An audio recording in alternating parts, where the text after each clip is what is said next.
Great. So thank you everyone for attending today and for the opportunity to speak at this workshop. So what we're going to cover on my presentation, a couple of different aspects. So I'll give a little background of how we got to our current regulatory space in Canada. So we talked about this regulatory philosophy of the trait, not the process, which is different than anywhere else in the world, and what the pros and cons of that approach are. Then we'll talk about some examples of what's happening right now in our innovation space and how that approach to regulation has both pros and cons on existing innovation.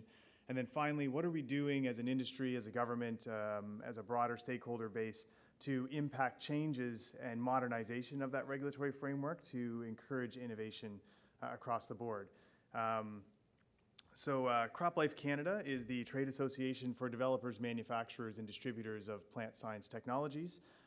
So that's the longhand. The shorthand there is crop protection products or pesticides, as well as plant science innovations or plant breeding products of modern plant breeding.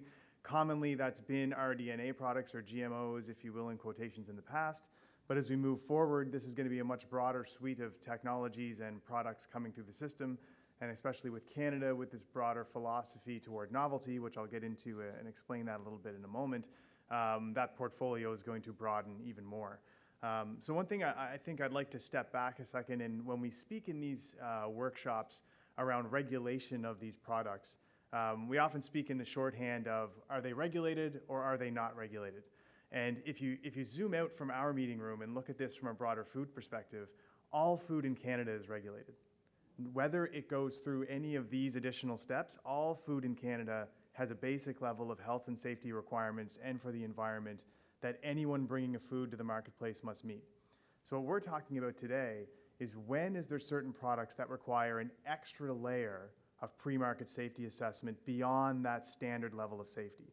So when we say a country over here is not regulating something, what we're really saying is this country is not applying an additional layer of pre-market safety assessment, because all food must be safe to make it on the marketplace. That's a standard piece. So when you hear that shorthand of regulated or not regulated, we're really talking about a thin slice of additional regulation on top of what's already there.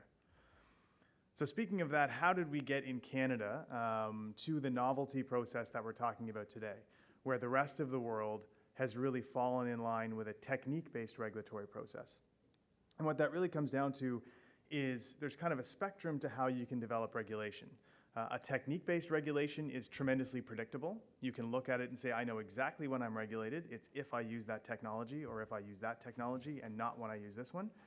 However, from a scientific philosophy point of view, that isn't the most scientific way to regulate a product, because the technique that you use doesn't inherently add any risk to the product whatsoever. So you're constantly balancing, when you're setting up regulations, the most absolute scientific principle under which to set your regulations, in a way that they're actually going to work, such that the industry can line up behind them and understand how to comply.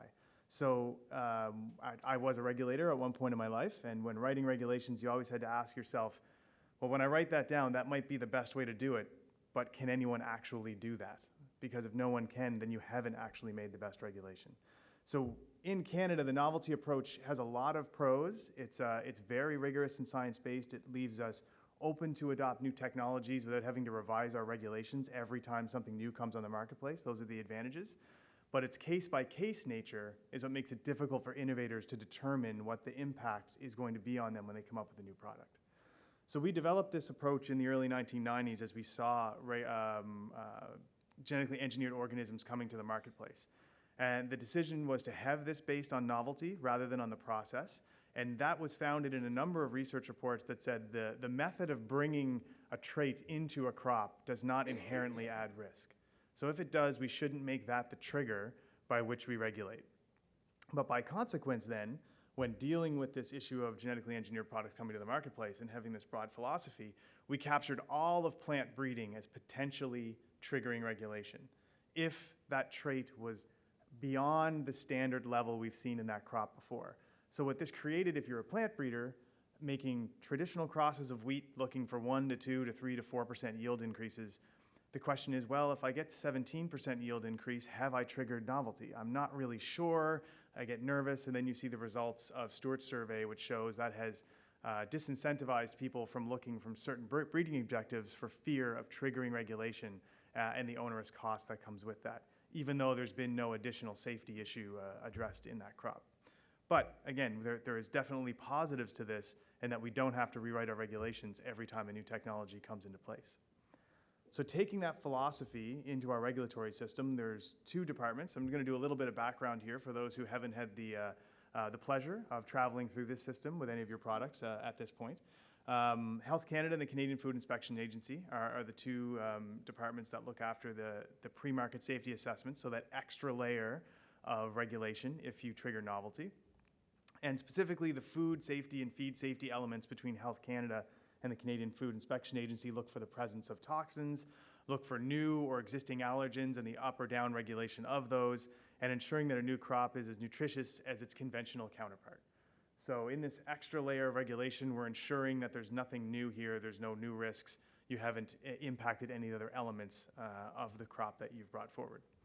From an environmental safety side, the CFIA looks at a number of different pillars of what have you done to this plant? Could it become a weed? Could it transfer its traits to other plants and they would have a greater weediness potential? Could it become a plant pest in and of itself? What's its impact on non-targets, hence the butterfly in the background of that picture, making sure that what you've done targets exactly what you intended it to do, and what's its impact on biodiversity at the end of the day. So these questions are very valid, and this is what our pre-market assessment walks through when a product is regulated. And I think as we look toward that UN report, it is, especially as a room of scientists, it is always a fun academic exercise to think of all the different things that may happen with any technology. But at the end of the day, we've seen a tremendous amount of varieties come on the marketplace in the last 100 years, in the last 50 years.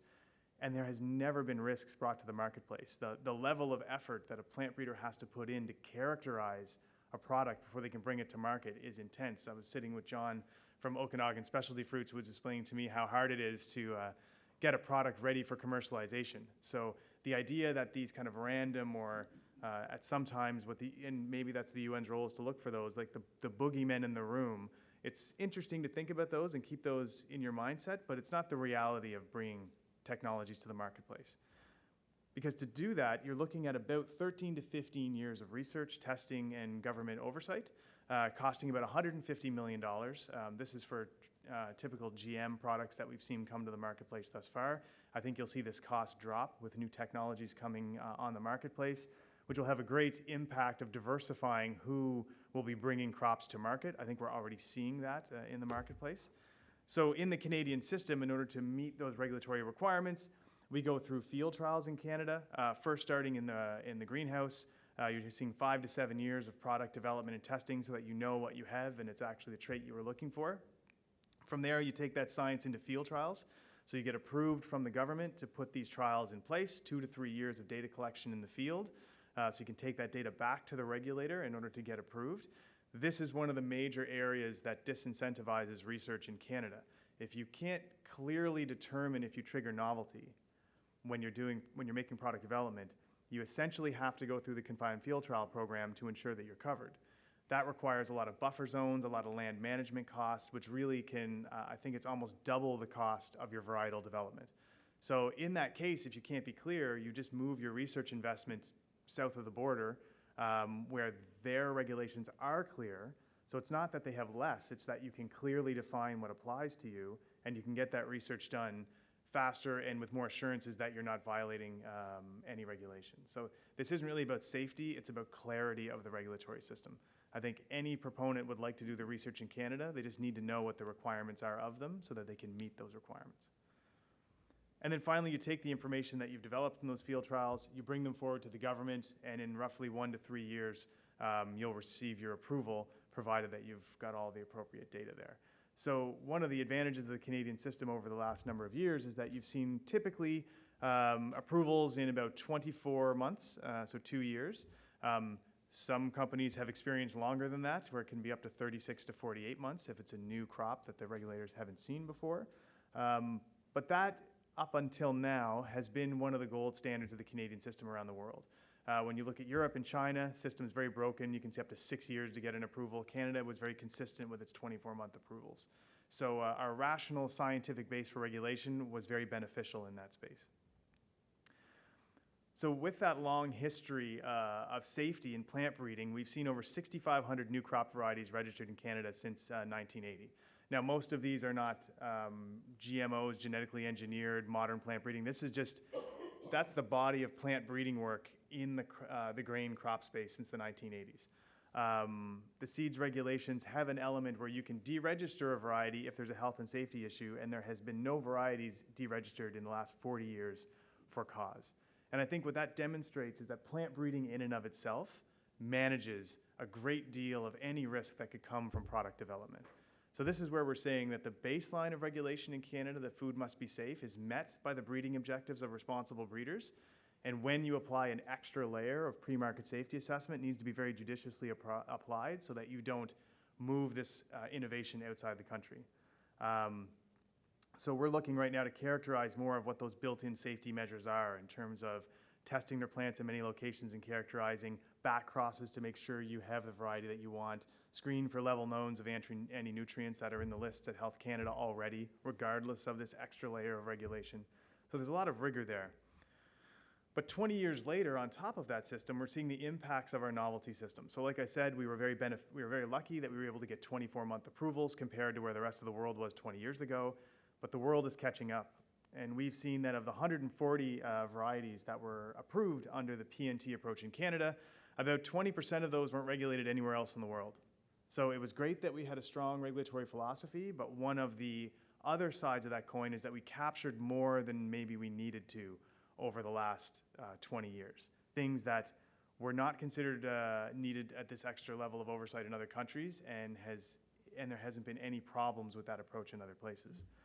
That recent study from Stewart looked at a number of different elements asking innovators, and we saw that 47% of respondents had chosen not to undertake research because they self-assessed that they believed regulation would apply to them. And the sad part about that statistic is it's quite possible that many of those wouldn't have had regulation apply to them. It's just that the innovator couldn't figure it out. So you could be scaring away innovation for no reason, just because the regulations are not clear enough. You can't read them in their current form in a way to understand. So that's not necessarily a flaw with the foundation of the system, it's a flaw with the application of the system. So that's the element that we need to work on. And we see research leaving Canada based on that confined field trial element. If you can't be sure if you're going to trigger regulation, which means you have to do confined field trials, you move that research outside the country and you do it somewhere else. And that's very unfortunate because then Canada doesn't get the initial advantage of that variety. It'll probably be commercialized in the other country first. And one example of where the current system and our need for clarity is becoming apparent is the example of waxy corn. So if you were here yesterday, you heard Corteva talk about the waxy corn hybrid that they developed using CRISPR technology. In Canada, in my opinion, this is the easiest example of the advantage of our system. A 100-year-old trait from corn, in corn, using CRISPR, not novel. The trait is the trait, as was raised earlier. Technique is irrelevant. 2-minute decision, moving on. Unfortunately, the government has been pondering the question of whether this is novel for about 18 months. If the advantage of our system is that we should be able to make that decision very quickly, if we can't, then we're losing our competitive advantage through the novelty approach, which is why we're focusing on we need additional clarity to help move these kind of decisions faster through the system. And I think now is the right time to do it, because I think we'd be kidding ourselves to say that science is the only discussion in the room when you're discussing these elements. Public perception, how we engage with the public is another element of our responsibility as an industry. We can't just invent the products, we got to discuss it with the public as we bring them to the forefront. And the public debate is changing right now.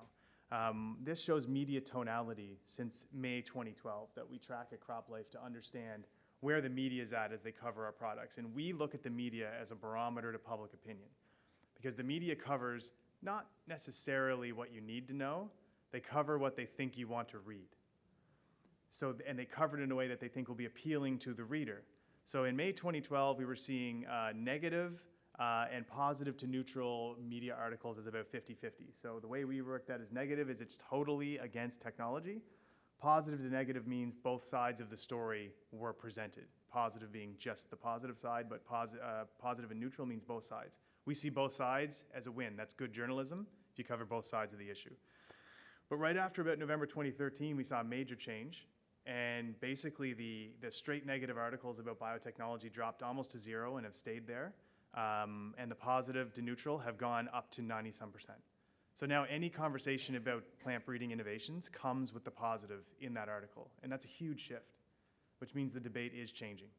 And I think you're seeing it in other controversial areas like vaccination. I think we're now seeing where mainstream media used to kind of culture the debate a little bit more, where now they're coming out really hard saying, this is ridiculous, let's get on the side of science. So I think we're seeing different issues start to grapple with this in a better way. So if this is a time when we see public opinion is open to learn more about our technologies, then we need to take advantage of that.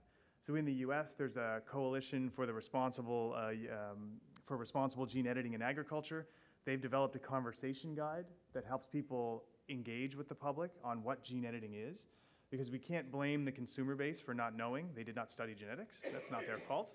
Not everyone can have the blessing of studying genetics. So we need to help them understand and in ways that they can comprehend it. And on top of that, we've seen the American Seed Trade Association and Bio in the US develop a website called Innovature. So these are resources that you can use if people are asking you questions. You can go to this website and it's full of stories about how gene editing will provide benefits to the consumer. And I think that's a really important element. If we want to bring these technologies along, we got to show the consumer there's something in it for them. Or if it is a grower trait, show them how that traces back up to the things that they care about in the world. So finally, I'm getting to near the end here. With this opportunity in place, with the public open to a conversation and the opportunity to educate, we are also combined with the fact that agriculture is in the spotlight in Canada right now, and that's not typically the case. So I'm repeating myself from yesterday from those of you who were at both, so my apologies for that. You'll recognize this slide. But in 2017, the Barton report came out highlighting that agriculture was an area of growth for the Canadian economy. The government really picked up on that, and we're looking forward to driving that growth agenda. We as an industry, along with partners at the Canadian Seed Trade Association and the Canada Grains Council, went to the value chain roundtables run by Agriculture and Agri-Food Canada, which has the full value chains for seed and grain, and said we need to encourage plant breeding innovation in Canada if we want to meet our growth targets. Those roundtables agreed, so those full value chains agreed. They co-signed a letter to the Minister of Agriculture saying we need to have a real discussion about the novelty regulations and the clarity that we can bring to the innovation community. The minister agreed with that with a letter back to us and saying set up an industry government working group and start coming up with some ideas of how to make this better. In the meantime, that helped us anchor ourselves in the economic strategy table report as a key deliverable was to clarify this regulatory process. And then finally, we made it into the fall economic statement by Minister Morneau, saying that the clarity around these regulations is incredibly important. That doesn't happen every day.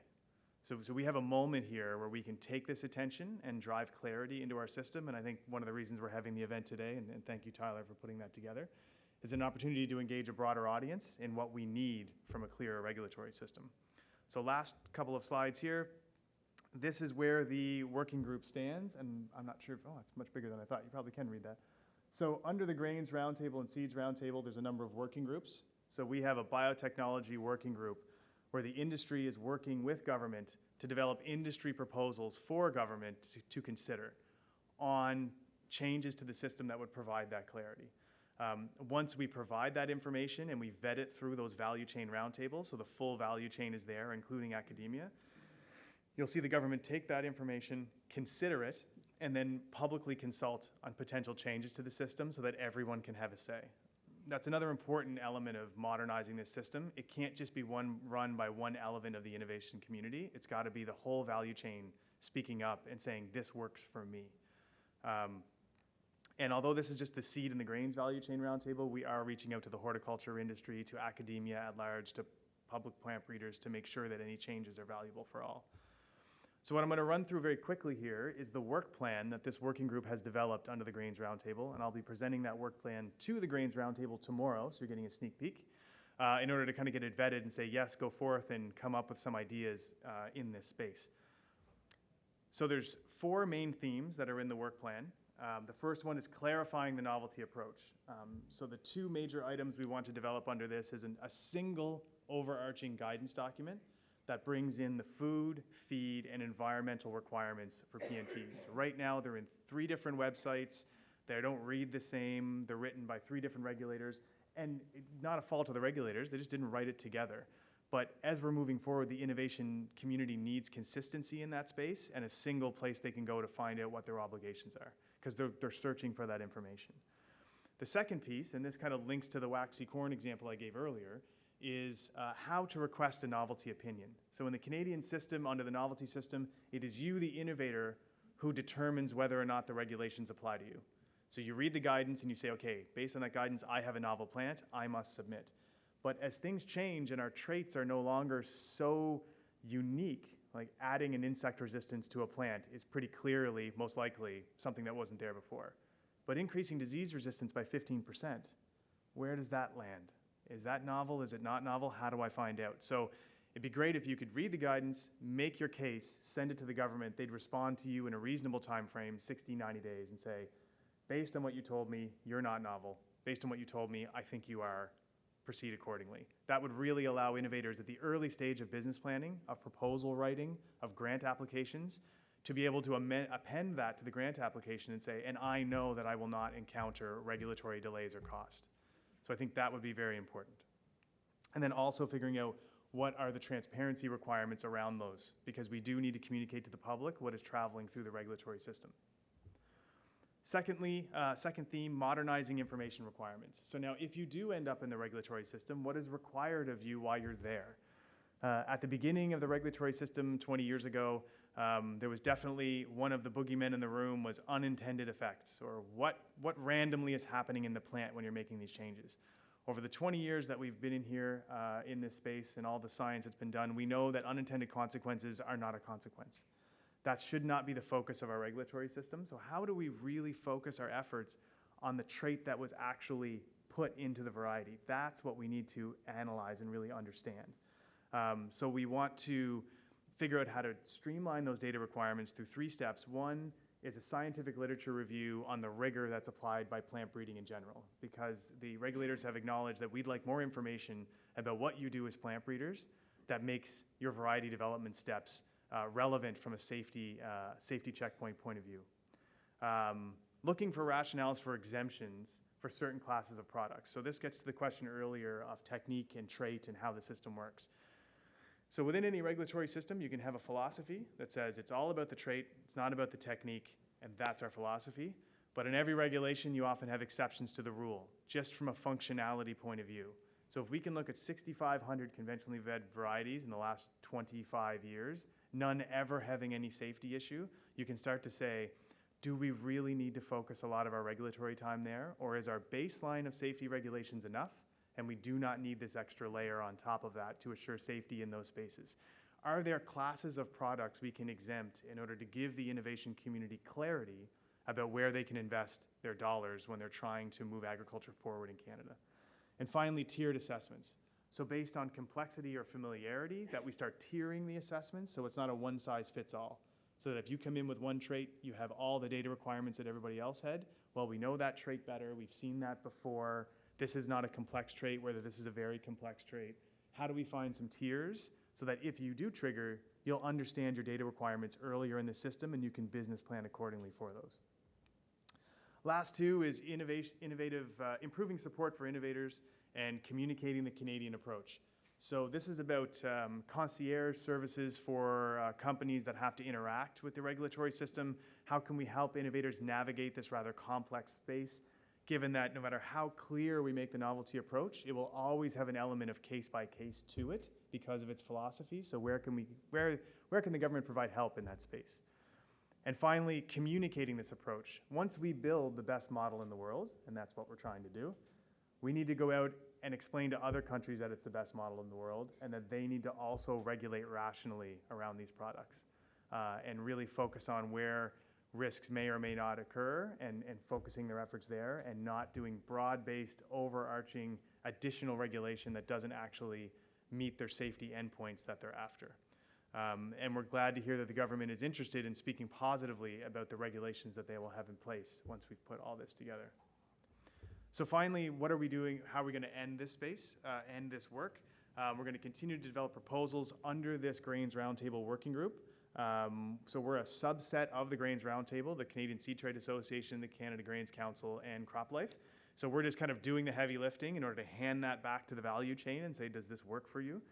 We'll also be reaching out to broad communities through exercises like this. So your table discussions as the plant side of the room will be looking at that work plan and saying, does this work for you? Does this give you what you need in the innovation community?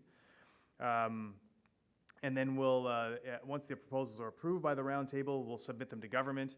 Government will take that advice under consideration, and then will most likely, in most cases, do full public consultation on any significant changes so that everyone can have a say, which is another important element of transparency toward both the innovation community and the public if we're going to move this forward.